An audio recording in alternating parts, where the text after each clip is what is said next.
Bienvenidas y bienvenidos. Yo soy Miguel Espigado y aquí a mi lado está Alberto Torres Blandina. Hola, Alberto.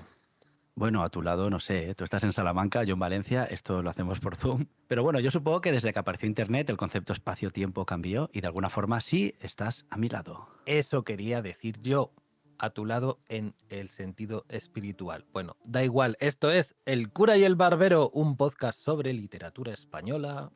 Principalmente. Y ahora, ¿se imaginan una España en la que la poesía era mucho más popular que el fútbol?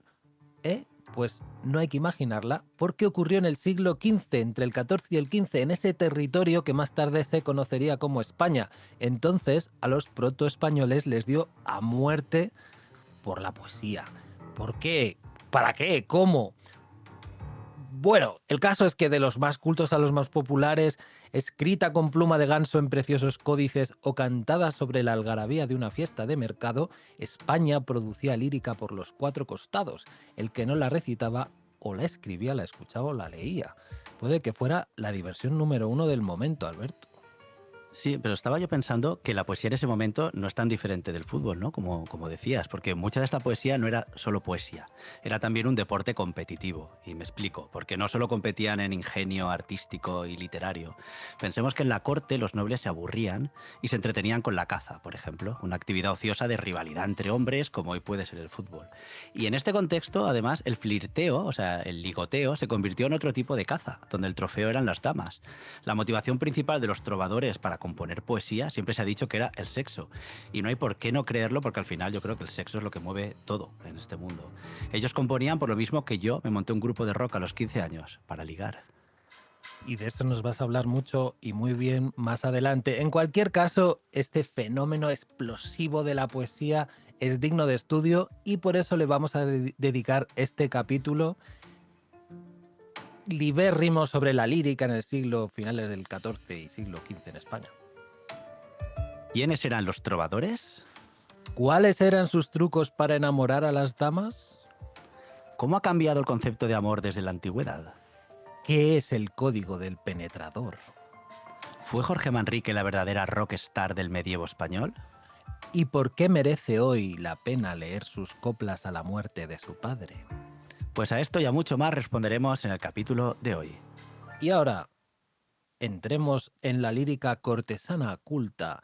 Por el siglo XV y un poquito antes, la poesía, como decíamos al principio, se convierte en una diversión cultivada tanto por los reyes como por los grandes señores y los nobles de segunda fila, pero también por obispos, abades, caballerizos, criados, mercaderes.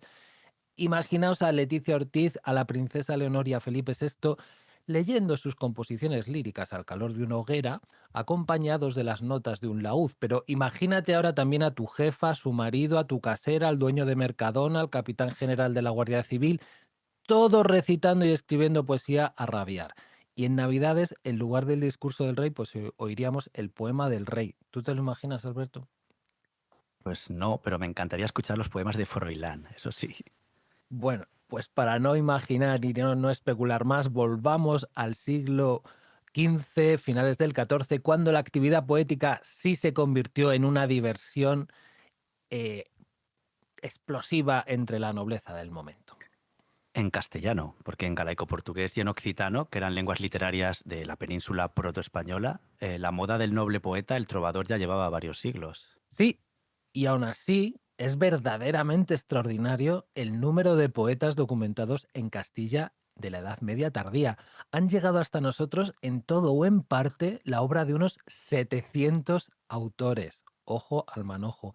Este es un número mayor que el conjunto de los poetas ingleses, franceses y alemanes del momento que nos han llegado. En fin, todo huele a cambio de época. Estamos al final de la Edad Media, obviamente ellos ni siquiera saben que viven en la Edad Media, pero nosotros sí. Porque en la alta y la edad y plena Edad Media, es decir, del siglo IV al siglo XIII, pues apenas ningún noble aprendía a leer o a escribir para disfrutar de la literatura. Habían sido épocas tremendamente inestables y violentas en la península. La nobleza se veía constantemente tomando parte en guerras e intrigas contra otros señoríos en un escenario político tremendamente fragmentario. Y además tenían que hacer frente pues, a las penurias propias de un tiempo donde una mala cosecha o una epidemia pues hacía estragos entre la población. En fin, que la Edad Media profunda no fue un tiempo óptimo para el refinamiento y la sofisticación para ningún estamento de los reinos cristianos, ni siquiera para los más privilegiados, porque primaba la lucha por la supervivencia, que por algo se le conoce como Edad Oscura, que es verdad que no fue tan oscura como nos la han pintado y que los especialistas actualmente están intentando sacudirse de encima esa leyenda negra, pero hombre, algo oscura sí que fue. Por lo Yo creo menos que fue súper oscura. yo creo que en literatura lo fue. Además estaba el asunto de que durante siglos pues solo se escribía en latín clásico, mientras la lengua oral había evolucionado hasta convertirse en romance, lo que supuso pues un mayor obstáculo para la circulación de la cultura literaria. Y no fue hasta el siglo XIII que nuestros gobernantes, nuestros digo, como si yo tuviera algo que ver con esta gente, en fin, que la gente que vivía en el mismo sitio que yo hace 8 siglos decidieron darle valor suficiente para ordenar que los documentos oficiales comenzaran a ser redactados en lengua romance, que era la que entendía la gente, no solo el clero. Y esto ocurre con Fernando III, y después con Alfonso X, y a partir de ahí ya el castellano se eleva a lengua oficial y la literatura se ve muy impulsada por ello, ¿no? Ya en el siglo XIV-XV, al final de la Edad Media, la nobleza comienza a refinarse, ahora sí, a aficionarse al arte, y la literatura se convierte en protagonista de su vida íntima y social. Sí, se les ha llamado trovadores, que no es lo mismo que los juglares, y digo esto porque hay mucha gente que los confunde, pero en realidad es muy distinto. Los juglares son pobres currantes, pobres me refiero a que eran pobres, currantes que recitan y cantan y bailan o hacen lo que sea para comer. Y los trovadores son poetas cortesanos, nobles, que surgen en los siglos XI y XII en el sur de Francia, en Occitania concretamente, y componen por diversión, o sea, sus poemas y sus canciones. Desde la ignorancia te pregunto, ¿qué es exactamente Occitania? Pues es la zona de Provenza, los Pirineos, no sé, toda la zona Cannes hacia arriba, la Costa Azul hacia arriba. Entendido, gracias. Oye, pues fíjate que yo creía que los trovadores no eran de la nobleza, sino que eran poetas que sí, que su público eran las élites, pero que ellos eran una especie de profesionales, de sirvientes literarios que hacían la poesía pues para el gusto de la aristocracia, pero ellos mismos no eran nobles, pero sí, parece que su origen también era de alta cuna. Sí, sí, sí que es verdad que a veces lo que hacían era ir hacia mujeres de más alta, porque claro, dentro de la nobleza también estaba como la más alta nobleza y la más baja nobleza, ¿no? Ahí sí que había cierto cambio social y sí que, pues por ejemplo, iban a por damas superiores a ellos, ¿no? Que era como un ascenso social, o sea, pero sí, Claro. sí que pertenecían a la corte, a la nobleza. O sea, intentaban que la poesía les pusiera un escalón por encima de su... Sí, ahora hablaremos de ello, pero era todo muy performativo en el tema del amor cortés y la poesía de los trovadores. Pero bueno, yo decía que los trovadores hacían poemas y hacían canciones porque es que no hay diferencia, en realidad nunca la ha habido, ¿no? La lírica siempre ha estado unida a la música durante siglos y siglos. Yo no sé qué pensarás tú, pero yo cuando le dieron el Nobel de Literatura a Bob Dylan, yo me alegré un montón por lo simbólico, ¿no? Porque me parece absurdo ese esnovismo actual de separar canciones y poesía como si fuera algo diferente. Bueno, yo recibí la noticia con indiferencia porque soy tan snob que intento no darle ninguna importancia al Nobel de Literatura, lo cual deja muy cuajada a la gente que me rodea. Es broma, es broma. Estoy muy a favor y de hecho es una pena, pero claro, nos hemos perdido la música que acompañaba la mayor parte de la lírica porque por aquellas no se transcribía. Bueno, también hay mucha, que se conserva. Pero bueno, la cuestión es que la separación música y literatura, yo creo, no creo que tenga más de 2 siglos, la verdad. A mí, personalmente, me ha inspirado mucho, yo qué sé, Gabriel Celaya y Robé Iniesta, ¿no? El cantante de Extremoduro. O René de Calle 13. O sea, yo realmente no veo una gran diferencia, ¿no? Hay grandes poetas que cantan, ¿no? Pero bueno, hablando de trovadores, ¿puedes hacer tú el apunte etimológico del día? Por supuesto. Trovador viene de trovar, que en latín significa componer un poema, pero también encontrar o inventar, y a su vez viene del griego tropos, que significa giro, vuelta. Me encanta que encontrar e inventar vengan de la misma idea, ¿no? O sea, fíjate, en catalán el verbo trobar significa encontrar. O sea, la creación artística como algo así como los hallazgos de una búsqueda, ¿no? Me gusta mucho esta idea. Sí, y mira, yo creo que la imaginación está sobrevalorada. Al final son hallazgos más que no sé, creaciones de la nada, ¿no? En fin. Bien, volvamos a ese tiempo entre el siglo XIV y el XV, volvamos a la península de Protoespaña.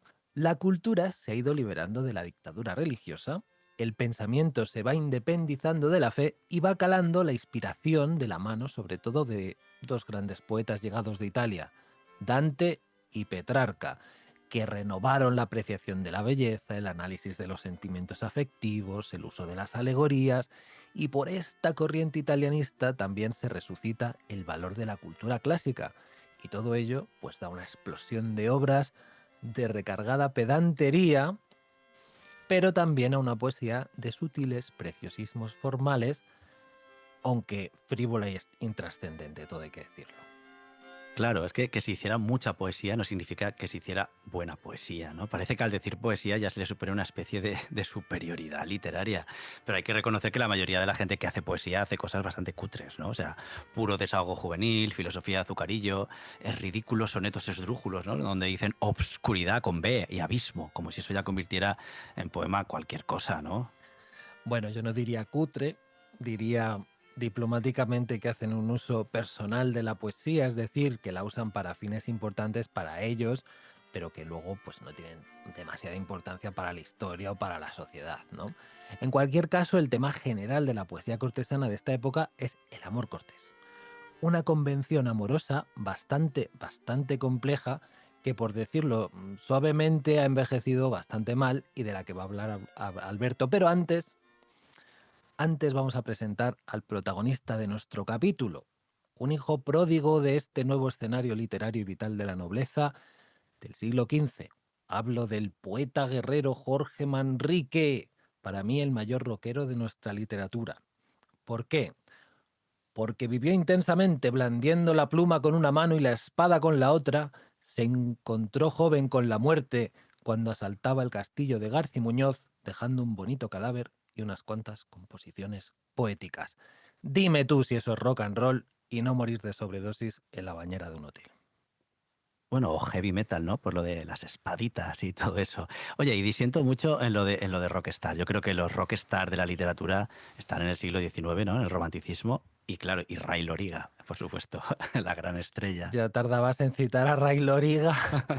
Alberto, yo sé que le vamos a dedicar un capítulo a Ray Loriga cuando lleguemos a principios del siglo XXI, que a este ritmo será cuando llevemos 30 temporadas del Cura y el Barbero. Espero que nos pille vivos. Pues sí, sí, ya veremos. Pero a ver, de nuevo en este capítulo me vas a perdonar otra vez, ¿no? Pero tengo una turra para llegar a entender la modernidad del amor cortés, ¿no? Porque yo creo que es importante entender qué es lo que cambia, porque ahora nos parece como muy normal, pero no era nada normal.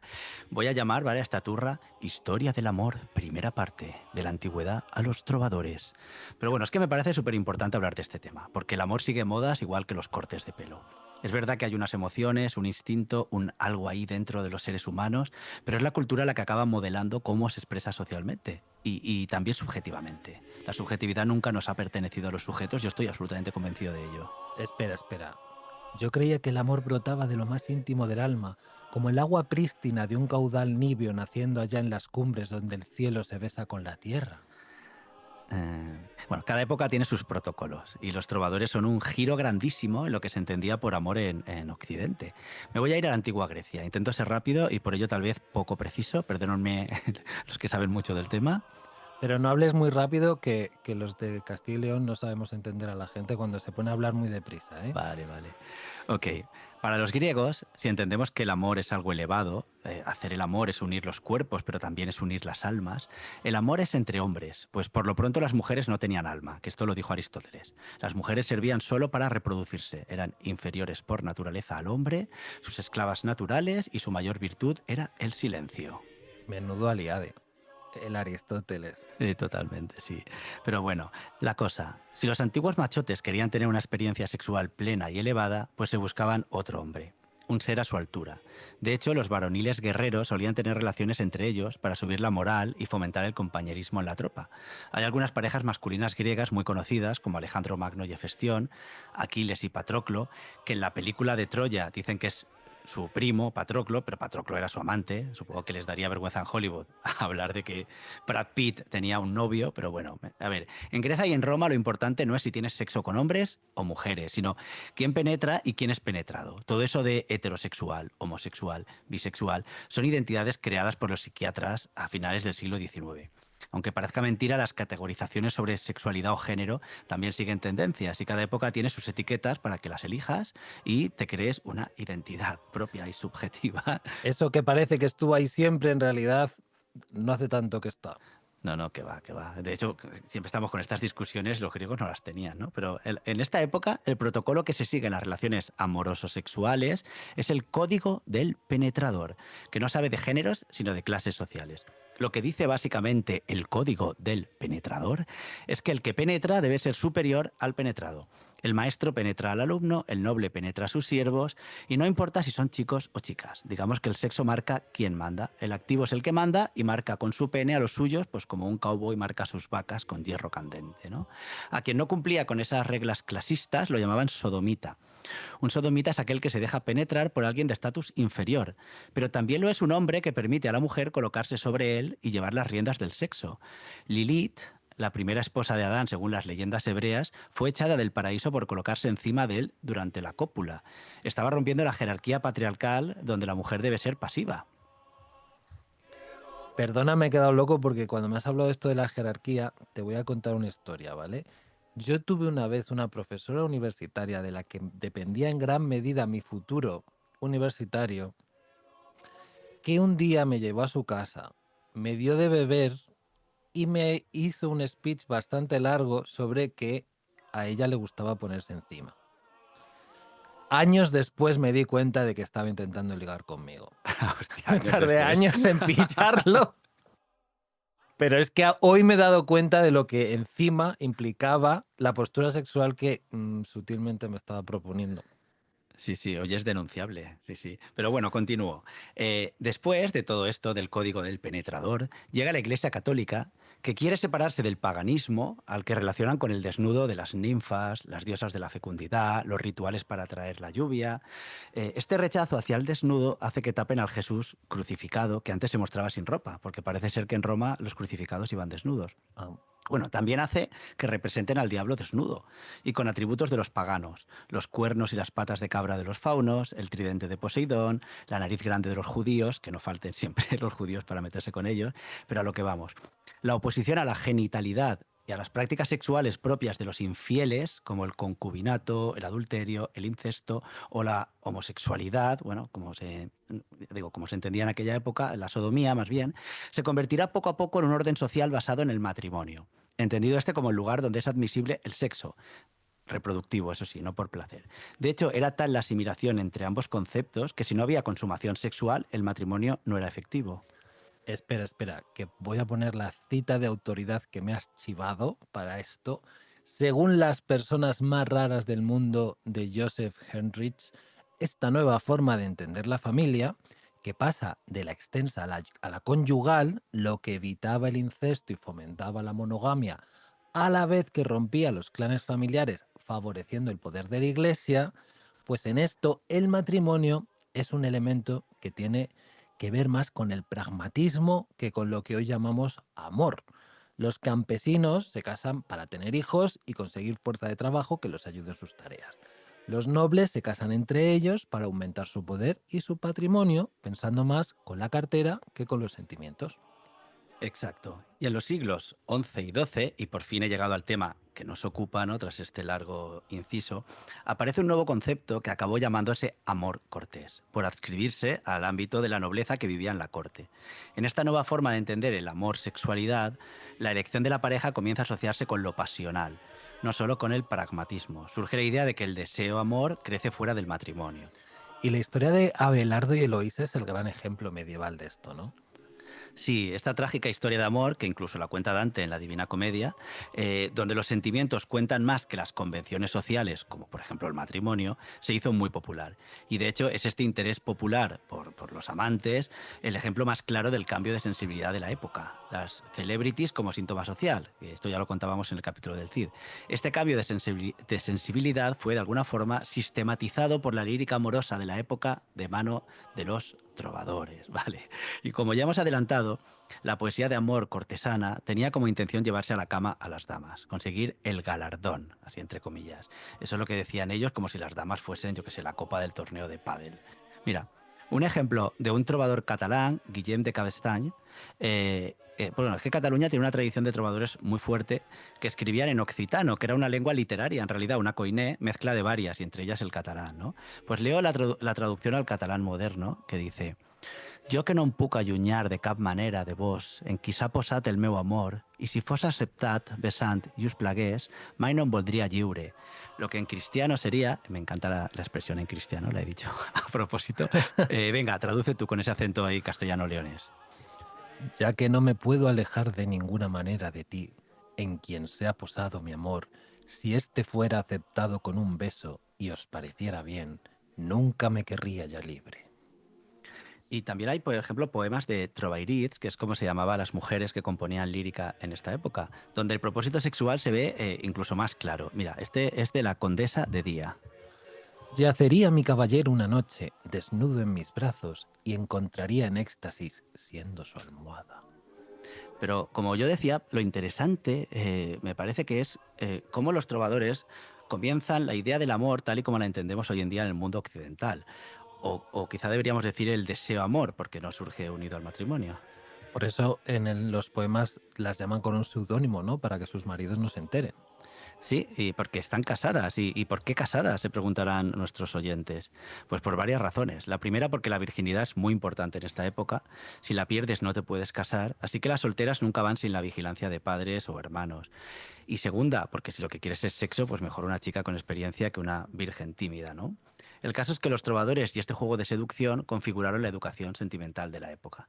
Porque todo el mundo estará de acuerdo en que las ficciones de cada época nos enseñan a canalizar las emociones en determinadas fórmulas y rituales, ¿no?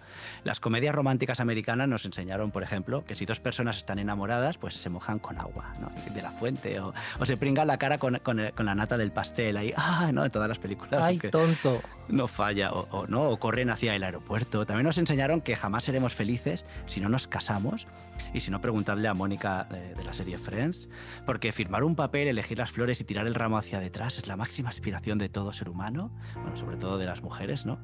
Y si es amor de verdad, la petición debe hacerse sobre la Torre Eiffel o en la terraza del Empire State, en fin, en cualquier otro caso sería un bluff, vamos, que eso no es amor, eso es calentón. ¿Y el anillo para cuándo? Exacto, esto lo tenía en la mente. Bueno, el amor cortés es una convención literaria que al final acaba traspasando a la vida. Ya lo dijo Oscar Wilde, la realidad imita al arte, yo estoy súper de acuerdo.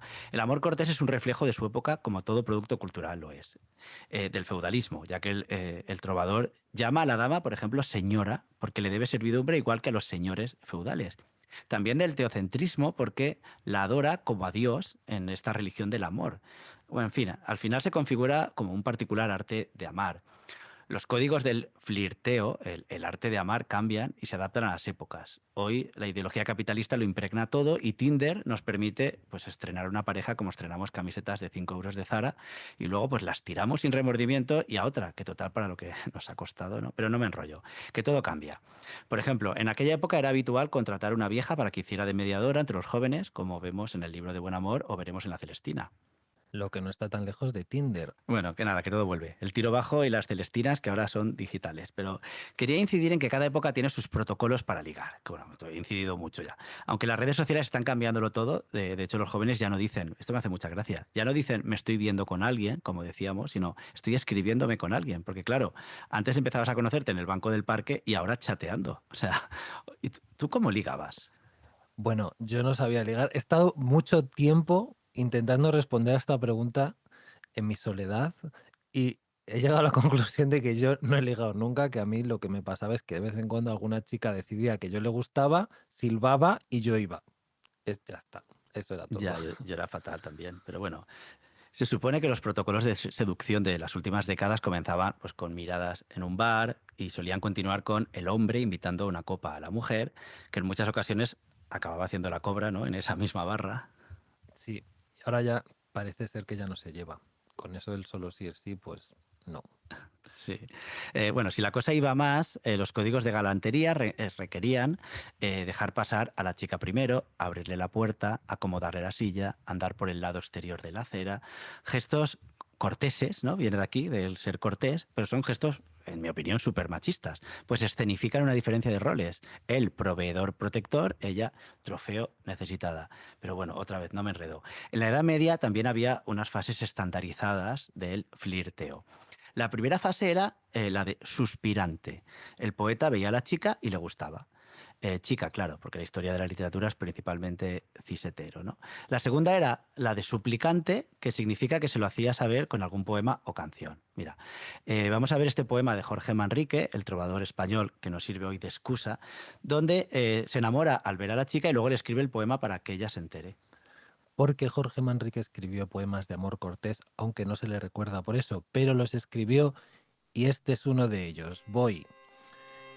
Estando triste, seguro, mi voluntad reposaba cuando escalaron el muro donde mi libertad estaba. A escala vista subieron vuestra beldad y mesura, y tan de recio hirieron que vencieron mi cordura.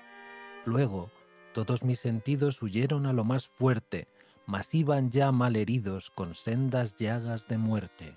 Y mi libertad quedó en vuestro poder cautiva, mas gran placer hube yo, des que supe que era viva. Entonces entra en la fase de oyente, el trovador, a la espera de que ella le mande alguna señal. Una sonrisa, una mirada, un roce, una prenda que se le cae como un pañuelo para que él la coja, lo que sea. Hay un poema también de Jorge Manrique que se llama Porque estando él durmiendo, le besó su amiga, que yo creo que es una elocuente respuesta de la amiga a sus miradas, ¿no? Bueno, fijaos también estos versos de otro poeta, Juan de Mena. Juan de Mena, otro poeta protoespañol del siglo XV, ¿vale? Sí. Vuestros ojos me miraron con tan discreto mirar, hirieron y no dejaron en mí nada por matar. Y si todo iba bien, ya llegan a la última fase, ¿no? El acto sexual. La dama pasa muchas veces de los trovadores, porque claro, ellos al final les cantaban y ellas a veces pues pasaban de ellos. Así que hay muchos poemas resentidos donde se tacha a las mujeres de frías, malvadas, sin corazón. Pero a mí me gusta esta lógica de como no te gusto, eres malvada, ¿no? Me hace Claro, sonreír. Sí, sí, tú la culpa eres es el de ella. problema. Exacto. Es un tópico que en realidad nunca se ha ido. O sea, a mí me estoy acordando de Mala mujer, me han dejado cicatrices por todo mi cuerpo tus uñas de gel, ¿no? Por ejemplo, de Tangana, que no tiene tanto tiempo. Pero es la femme fatal, esto que tanto le ha gustado al cine, a los cantantes. Y aquí, de nuevo, hay unos versos de Jorge Manrique donde culpa a la dama de su dolor. Acordaos de los enojos que me habéis hecho pasar y los gemidos. Acordaos ya de mis ojos que de mis males llorar están perdidos. Acordaos de cuántos quiero, acordaos de mi deseo y mis suspiros. Acordaos como si muero de estos males que poseo, es por serviros. Acordaos que llevaréis un tal cargo sobre vos si me matáis, que nunca lo pagaréis ante el mundo ni ante Dios, aunque queráis. Y aunque yo sufra paciente, a muerte y de voluntad, mucho lo he hecho, no faltará algún pariente que dé queja a la hermandad de tan mal hecho. Y ya después de todo este rollo que he metido, te cedo la palabra al fin, que me duele hasta la garganta. Pero creo que estábamos hablando antes de empezar el podcast del tema de si Jorge Manrique era un trovador o no era un trovador. Y la verdad es que no nos hemos puesto muy de acuerdo. Creo que es un tema complejo. ¿Lo podemos llamar trovador o no? Yo creía que no, pero parece ser que hay bibliografía en la que se usa esta palabra para referirse a los poetas del amor cortés de casta noble, pues de la época. Entonces parece ser que sí que se le puede llamar así, ¿no? Sí, yo lo he visto en muchos sitios y en muchos otros no. Y yo creo que es algo de clasismo, ¿no? Como que, como lo conocemos por una obra que en realidad no tiene mucho que ver con el amor cortés, yo creo que es como relegar los poemas de amor a un estatus inferior y llamarlo trovador es como bajarlo a ese estatus inferior. Me da esa sensación de que hay algo de clasismo en no llamarlo trovador. Pero vamos, yo creo que estos poemas que acabamos de leer, no sé, son poemas típicos de amor cortés, de trovadores. Sí, pues el trovador Jorge Manrique no pasaría a la historia por sus poemas de amor cortés, que se consideran pues unas composiciones más de una masa enorme de poesía muy poco original de la época. Quizás si hubiera sido lo único que nos hubiera llegado de ese momento, pues tendrían valor testimonial, pero es que como ha llegado tantísimo, ya hablábamos de 700 autores ni más ni menos solo en España, pues ahí se pierde, ¿no?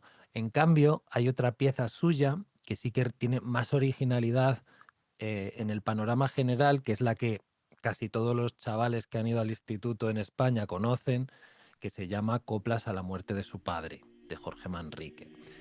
Y es un texto que a mí me gusta mucho, que siempre me ha llamado la atención, y yo tengo una teoría que es que el concepto de amor de un noble cortesano del siglo XV pues era necesariamente más pobre que el actual, pero en cambio su concepto de la muerte era infinitamente más interesante que el nuestro, ¿vale? Y aquí va mi explicación. ¿Por qué ellos morían y mataban más? ¿Qué os parece? Al final es un tema de tener experiencias. En la actualidad, pues tenemos oportunidades de enamorarnos muchas veces, de tener relaciones sexuales o amorosas con varias personas, incluso con muchas personas si tienes suerte, y hasta de diferentes sexos, identidades de género, con un grado de libertad que las gentes del medievo, vamos, no se hubieran ni imaginado.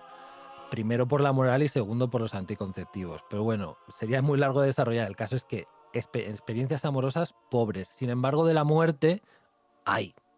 Qué época dorada fue la muerte aquella. Qué periodo de esplendor. Vivir era vivir rodeado de muerte y a menudo ser un repartidor de muerte como el señor Jorge Manrique. Eso no se ve hoy en día. A ver, ¿quién ha matado a su madre en el parto? Pocos. ¿Quién ha enterrado a 5 hijos y a 2 esposos? Pocos. ¿Quién ha trinchado a un soldado enemigo con la espada? Pues nadie. ¿Quién ha visto morir de hambre a las gentes de un castillo asediado? ¿Quién ha visto un pueblo entero sucumbir a una peste que consideraba un castigo de Dios? ¿Quién ha ordenado la ejecución de un robaperas o la tortura de una adúltera? No. Pero en cambio en el siglo XV, ¿quién lo había hecho todo eso? A ver. Jorge Manrique.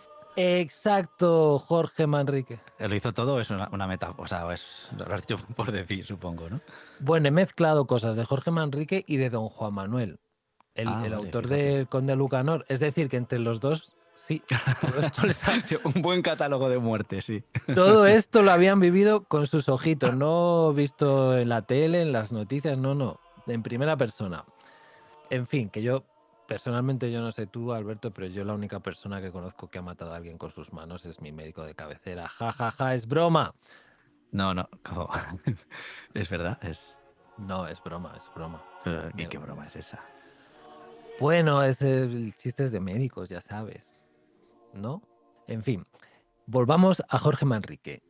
Jorge Manrique conocía la muerte muy bien y muy de cerca, más que el amor, yo diría, y probablemente por eso logró componer un poema pues muy honesto que plasma con belleza y sencillez la filosofía medieval de su tiempo en torno a la muerte. Porque Coplas a la muerte de su padre tampoco es que nos desvele realidades filosóficas súper profundas e innovadoras y originales sobre la muerte. Más o menos viene a repetir la doctrina que los saberes tradicionales sobre la muerte habían repetido ya 1000 veces. En palabras de nuestro crítico literario de referencia, Julio Rodríguez Puertolas, esta idea de muerte consiste en la vivencia de esa eterna oposición entre temporalidad y eternidad, proyectada en la vida del hombre en el antagonismo de los bienes temporales y los espirituales al vacilar entre los dos, y su desenlace, la fervorosa convicción en la primacía de lo eterno. A los temas del juicio del mundo, la fugacidad de lo terreno, el tiempo, la fortuna, la muerte, hay que añadir el homenaje poético de carácter póstumo elegíaco que rinde a su padre. Las elegías medievales son poesía moral. Se canta al difunto como emblema de ejemplaridad y guía de conducta, invitándose al lector a que, dejando atrás el cadáver, se aplique al ejercicio de los valores morales que aquel encarnó en su vida terrena. Hasta aquí más o menos el guión de lo que hace Jorge Manrique y es habitual en los Memento Mori, o sea, en los recordatorios de la fugacidad de la vida medievales. Lo que sí es original en Coplas a la muerte de su padre es la manera de presentarlo sin argumentaciones ni colorarios, yendo a lo esencial, a lo evidente de una manera más natural y más sencilla. Bueno, yo creo que también es muy interesante y medio moderno, ¿no? En esta época, el tema de las tres vidas de las que habla Manrique. La vida terrenal, que es efímera, la vida eterna, pues eso, que es eterna, y hasta aquí pura doctrina cristiana para asustar a los creyentes con el infierno, pero él habla de una tercera vida, que es la vida de la fama, y este es un concepto bastante individualista, ¿no? Le da importancia a la fama, lo que nos dice que la vida terrenal algo sí le importa, si lo que quiere es que lo recuerden. De hecho, lo consiguió. Estamos hablando de él en pleno siglo XXI. Entonces, no sé si la vida eterna la estará disfrutando mucho, pero la fama sí. Eso sí, no creo que le importe, ¿no? ¿Tú preferirías ser famoso en vida o ser recordado para siempre, pero tras la muerte? O sea, ¿Bustamante o Cervantes? Bustamante, pero sobre todo porque Bustamante tiene dos manos y Cervantes solo tenía una. Eh, Y los vale. dientes, que probablemente Cervantes también solo tenía uno. Porque De pronto, no lo sé. Había muy mala higiene bucal en esa época, no lo sé. no, la había preguntado en serio. Siempre te vas por peteneras de esas. ¿Qué será irse por peteneras? Voy a buscarlo. Vale, próximo capítulo El cura y el barbero dedicado a las peteneras, sean lo que sean. A lo mío, que he preparado unas estrofitas del poema que me parecen muy bonitas para terminar esto. He escogido las más filosóficas y las que mejor se entienden en una escucha sin notas a pie de página o a pie de podcast que te aclare el castellano medieval que se gastaba Jorge Manrique. Pero antes déjame terminar con otra cita de Norbert Elias que puede explicar por qué Coplas a la muerte de su padre fue ya un éxito muy leído y difundido en su época. Sí, la leo, pero antes quería decir que el nombre Coplas a la muerte de su padre, ¿no? Claro, molaría que, que él hubiera puesto ese nombre. En plan, Coplas a la muerte de su padre, para engañar a la gente que pareciera que no lo ha puesto él, que lo ha puesto la historia, ¿no? Algún crítico, en fin. Eh, Ah, ¿no lo ha puesto él? Coplas a la muerte de su padre, del padre de otro. No sé, es como, bueno, si fuera Aida Niza, sí que lo haría así, ¿no? Pero que me haría mucha gracia que él hubiera puesto como en tercera persona Coplas a la muerte de su padre, del padre de él, ¿no? ¿Quién es Aidaniza? Una de Gran Hermano que hablaba de sí misma en... En tercera. Sí, muy boomer esto. Va igual. Leo esta cita y vamos al texto. Según Norbert Elias, el gran logro de Manrique fue la asimilación de algunos elementos de la interpretación cristiana para la creación de una ética esencialmente laica, cortesana, útil para el aristócrata, cuya forma de vida la desafiaba día tras día. El esquema conceptual básico contiene además un fuerte complemento estoico. La entereza ante la adversidad es una constante desde el periodo imperial romano y fue asimilada por el cristianismo primitivo, pero tuvo desarrollo sorprendente entre los aristócratas castellanos del 400, cuyas vidas y fortunas eran muy precarias. Familiarizarse con la inminencia de la muerte era un modo de adaptarse a esa realidad. Y quiero decir que todo esto del estoicismo ahora también está de moda, ¿no? Sí, Los Jim Bros leen Marco Aurelio, esto es una realidad. esto es una realidad. ¿Sí? Tendrá que ver con que ahora también estamos en un momento súper precario. Es que me encanta esta especie de rimas de la historia, ¿eh?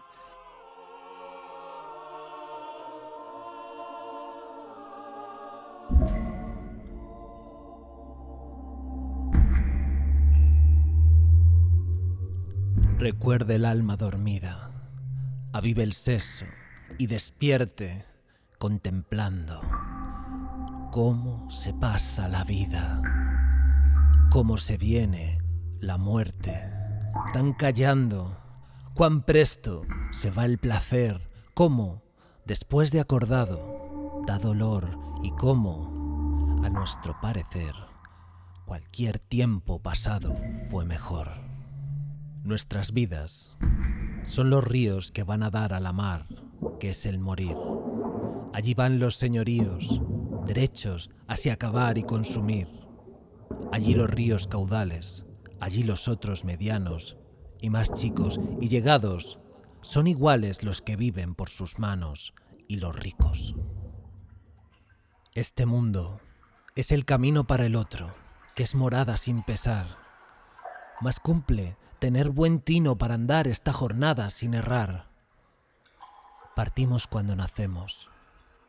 Andamos mientras vivimos y llegamos al tiempo que fenecemos, así que, cuando morimos, descansamos. Ved de cuán poco valor son las cosas tras que andamos y corremos, que en este mundo traidor, a un primero que miramos, las perdemos. De ella deshace la edad, de ellas casos desastrados que acaecen, de ellas, por su calidad, en los más altos estados desfallecen.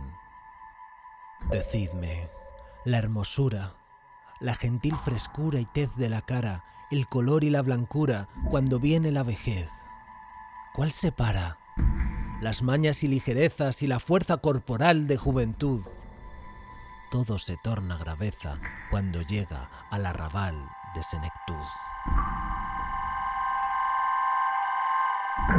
Los estados y riquezas que nos tejen a deshora, ¿quién lo duda? No les pidamos firmeza, pues son de una señora que se muda. Que bienes son de fortuna, que revuelven con su rueda presurosa, la cual no puede ser una ni estar estable, ni queda en una cosa. Los placeres y dulzores de esta vida trabajada que tenemos no son sino corredores y la muerte la celada en que caemos. No mirando a nuestro daño, corremos a rienda suelta sin parar. Desde que vemos el engaño y queremos dar la vuelta, no hay lugar. Tantos duques excelentes, tantos marqueses y condes y varones como vimos tan potentes, di, muerte, ¿dónde los escondes y traspones? Y las sus claras hazañas que se hicieron en las guerras y en las paces, cuando tú, cruda, te ensañas con tu fuerza, las aterras y deshaces.